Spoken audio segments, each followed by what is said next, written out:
Le communisme n'est pas ce que vous pensez. Bonjour et bienvenue dans notre rubrique du lundi consacrée à la novlangue.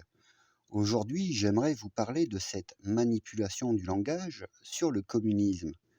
Nous allons voir ce qu'est le communisme et pourquoi il y a une énorme manipulation autour de celui-ci.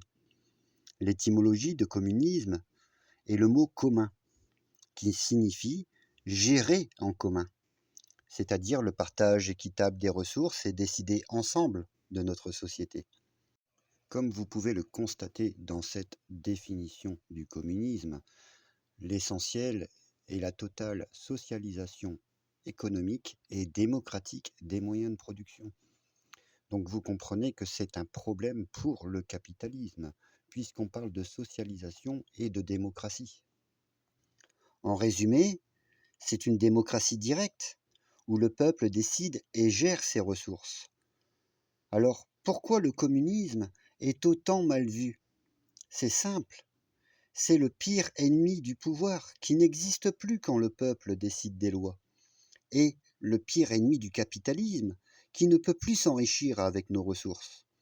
Vous me direz que nous avons vu que le communisme dans le passé et aujourd'hui sont des dictatures. C'est faux. La Chine, la Russie ne sont pas plus communistes que la Corée du Nord est une république populaire et démocratique. Nous avons l'habitude d'appeler démocratie ce qui n'est pas une démocratie. Et il en va de même avec le communisme. Il faut remonter l'histoire au XIXe siècle, où le peuple était anarcho-communiste jusqu'à l'après-guerre. Je vous rappelle qu'Ambroise Croizat, ministre du Travail, était un ouvrier communiste. On lui doit la sécurité sociale, le comité d'entreprise, les délégués du personnel, les conventions collectives, la prévention et réparation des accidents du travail, et ce que vous connaissez aussi sous le nom de la CAF, le régime des prestations familiales. Ouh là là, le dangereux communisme, tout ce que le capitalisme ne supporte pas. Protéger et payer les ouvriers. Le seul exemple de communisme dans l'histoire était la révolution espagnole de 1936. Après une révolution armée contre Franco, les ouvriers et les paysans espagnols ont aboli l'argent, géré les ressources équitablement, ils géraient le pays en autogestion et décidaient eux-mêmes de leur avenir et de celui du pays. Tous les régimes dits communistes n'étaient pas communistes. Il s'agissait d'une dictature militaire de l'oligarchie sur le peuple et étaient politiquement ultralibérales. Staline, Hitler, Mussolini, Franco, Pinochet, tous des dictateurs ultralibéraux.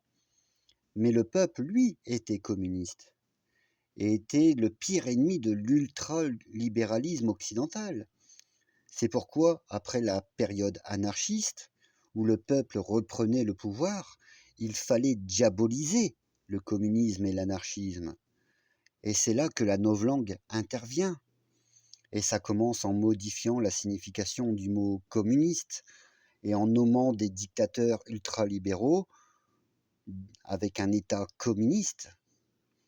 Car c'est le rêve de l'oligarchie, un maximum de profit grâce à des esclaves bon marché. Et c'est exactement l'objectif du nouvel ordre mondial. Rendez-vous demain pour notre vidéo consacrée à l'histoire et au totalitarisme, un dossier spécial sur la stratégie du choc d'Emmanuel Macron. TikTok démonétisant mes vidéos, vous pouvez me soutenir sur Tipeee à partir d'1 €. Le lien est sur mon profil. Merci à vous. N'oubliez pas de vous abonner et d'activer la petite cloche pour ne pas rater mes vidéos. N'hésitez pas à regarder et partager les vidéos sur mon profil, il y en a pour tous les goûts. N'hésitez pas à me suivre sur les autres réseaux sociaux pour contourner les censures. Merci de m'avoir suivi et rendez-vous demain pour une autre vidéo de l'actu du complotiste.